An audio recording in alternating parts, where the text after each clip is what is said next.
आज शुरू हो रही एक नई यात्रा, सपनों की, रास्तों की और अनदेखी मंजिलों की। शहर की भागदौड़ से दूर हम निकल पड़े हैं राजस्थान के उस सुनहरे शहर की ओर, जहां रेत के टीले हैं, हवाओं में इतिहास है और हर शाम सोने सी चमकती है। ये सफ़र है जैसलमेर का। चलो रास्तों की कहानी शुरू करते हैं। So this is Kuchaman city station. गाड़ी यहाँ ये सिर्फ 2 मिनट ही रुकेगी। ओ हॉर्न हो चुका है, हमें अंदर जाना चाहिए अब।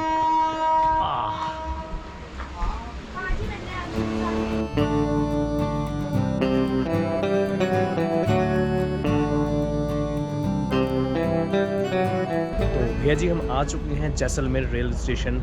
ट्रेन एकदम करेक्ट थी, 2:30 बजे की ट्रेन थी जो 2:20 पे हमें यहाँ पे एग्जैक्ट उतार दिया था। और ये जो जैसलमेर का स्टेशन है ये काफ़ी बहुत ही सूना सूना सा लग रहा है।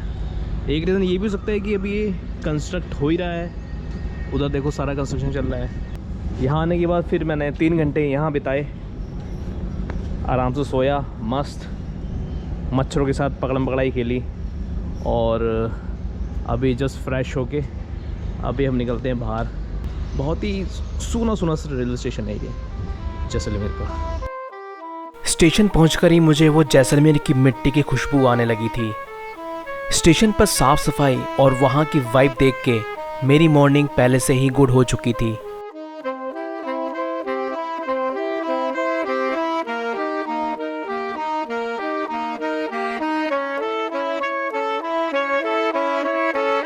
और जब सूरज की पहली किरणें पीले पत्थरों से बने स्टेशन पर पड़ती हैं तो पूरा माहौल सुनहरा से चमकने लगता है।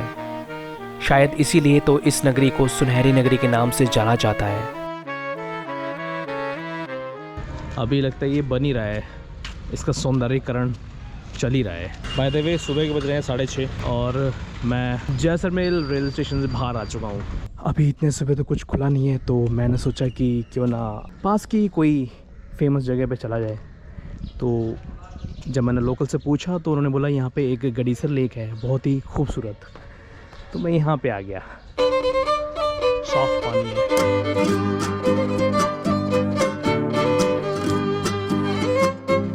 रेगिस्तान के बीच बसा सुनहरा शहर जैसलमेर, जहाँ दूर दूर तक रेत फैली है, लेकिन इसी रेत के बीच एक शांत आईना भी है, गडीसर झील।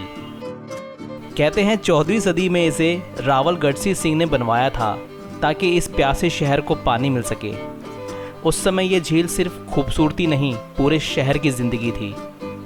इसके चारों तरफ बने पुराने मंदिर, घाट और छतरियां आज भी सदियों की कहानियां सुनाते हैं। जब सुबह सूरज की पहली किरण इस पानी को छूती है तो लगता है जैसे इतिहास खुद अपनी परछाई देख रहा हो।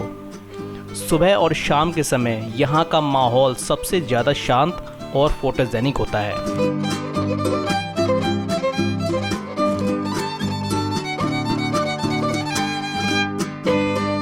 जैसलमेर के रेलवे स्टेशन से मात्र 1.5 किलोमीटर की दूरी पर मुझे ये बहुत अच्छी लोकेशन मिली है।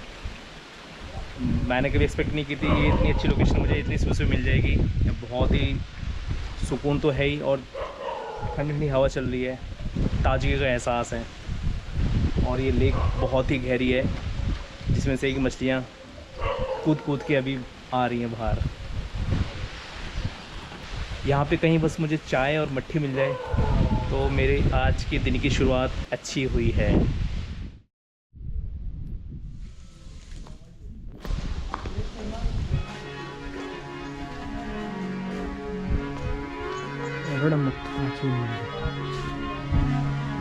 जय शंकर।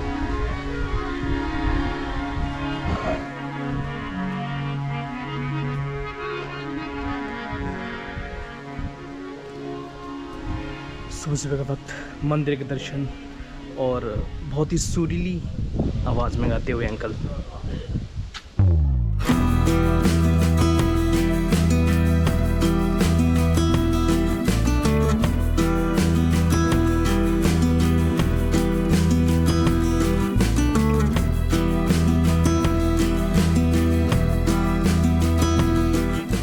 तो दोस्तों ये गलियां हैं किले तक जाने की।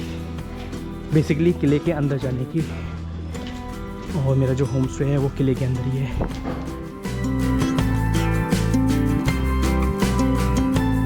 रेगिस्तान के बीच खड़ा यह किला सिर्फ पत्थरों का ढांचा नहीं बल्कि एक जीता जागता शहर है। जैसे ही आप किले के अंदर कदम रखते हैं, संकीर्ण और घुमावदार गलियां आपका स्वागत करती हैं। इन गलियों में चलते हुए लगता है मानो वक्त धीरे धीरे पीछे लौट रहा हो। दोनों तरफ पीले पत्थरों से बने घर, जिनके झरोखों पर की गई बारीकी नक्काशी राजस्थान की पुरानी कला की कहानी सुनाती हैं। इन घरों में आज भी लोग रहते हैं। सुबह की चाय की खुशबू, दरवाज़ों के बाहर बैठे लोग और गलियों में खेलते बच्चे किले को सच में लिविंग फोर्ट बना देते हैं। छोटी छोटी दुकानों में राजस्थानी हस्तशिल्प, कपड़े और यादगार चीज़ें सजी होती हैं। कहीं दूर से मंदिर की घंटियों की आवाज़ आती है, तो कहीं कैफ़े में बैठकर लोग सूरज ढलते हुए देखते हैं। और जब शाम होती है तो किले की ऊंचाई से पूरा जैसलमेर सुनहरी रोशनी में नहाया हुआ दिखाई देता है। यार, किले के ऊपर गलियों में लोगों के घर हैं, दुकानें हैं, आर्ट बनाई हुई है और बहुत ही खूबसूरत है यार।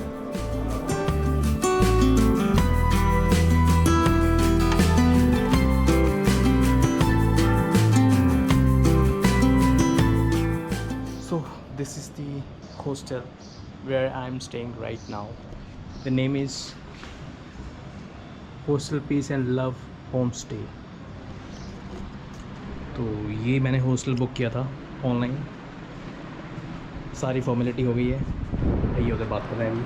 आओ, सबसे जो इंटरेस्टिंग चीज़ें वो दिखाता हूँ आपको। वो है इसके टॉप पर, लेट्स सी, काफ़ी एस्थेटिक है लुक।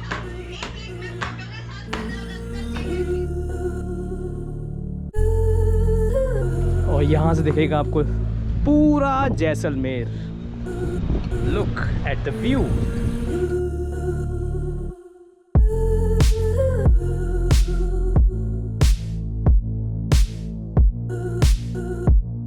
है ना कमाल का ये जो सब। जब मैं इसको बुक करा तो मुझे सबसे इंटरेस्टिंग चीज़ मेरे को यही लगी, और इस वजह से मैंने इसको बुक किया। और ठंडी हवा और धूप से बचने के टेंट। अभी मैंने यहाँ पे ऑर्डर किया है पूरी सब्जी चाय के साथ। फटाफट करते हैं और फिर एक्सप्लोर करते हैं हम यहाँ के लोकल शहर को।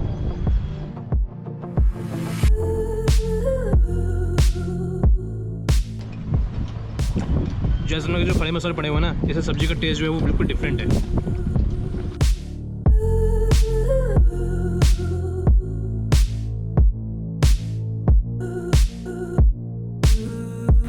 अभी अभी एक डिलीशियस लंच ख़त्म किया, पेट भी खुश और मूड भी।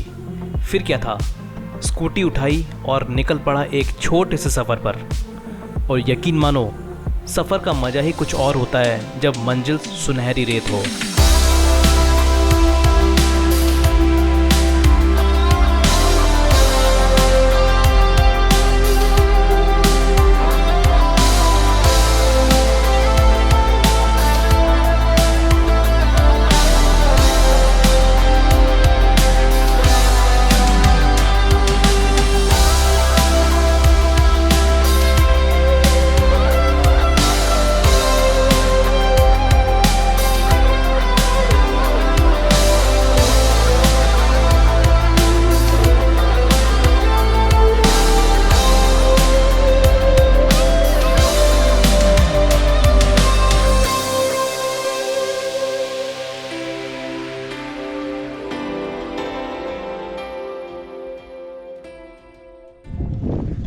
यार पूरे राजस्थान में मैं ही अकेला हूँ यहाँ पे, देखो सुनसान जगह पे। और मुझे काफ़ी डर लग रहा है अभी, क्योंकि कहीं से भी कुछ भी आ सकता है, तो ज़रा देख के चलना पड़ेगा। मैंने सुना है रेगिस्तान में सांप ज़्यादा होते हैं, देख रहे हो, इसे कहते हैं एडवेंचर। हाँ, मेन रोड पे आ गए हैं। यहाँ से वॉकिंग डिस्टेंस है 15 मिनट का। उसके बाद स्कूटी उठाएंगे और चलेंगे हम उसी फोर्ट पे, और वहाँ से देखेंगे सनसेट। स्कूटी पर चलते हुए ऐसा लग रहा था जैसे रास्ता कहीं ख़त्म ही नहीं होगा। दूर दूर तक बस सन्नाटा और कभी कभी गुजरती हवा की आवाज़। धीरे धीरे सामने उभरने लगा जैसलमेर का किला। डूबते सूरज की रोशनी में पूरा किला ऐसा चमक रहा था मानो रेगिस्तान के बीच किसी ने सोना रख दिया हो। और जैसे जैसे सूरज क्षितिज के पीछे छिपता जा रहा था, वैसे वैसे दिन की कहानी भी धीरे धीरे ख़त्म होती जा रही थी। आज का सफ़र यहीं तक। कल फिर मिलेंगे एक नई रोशनी, एक नई शुरुआत और एक नई कहानी के साथ।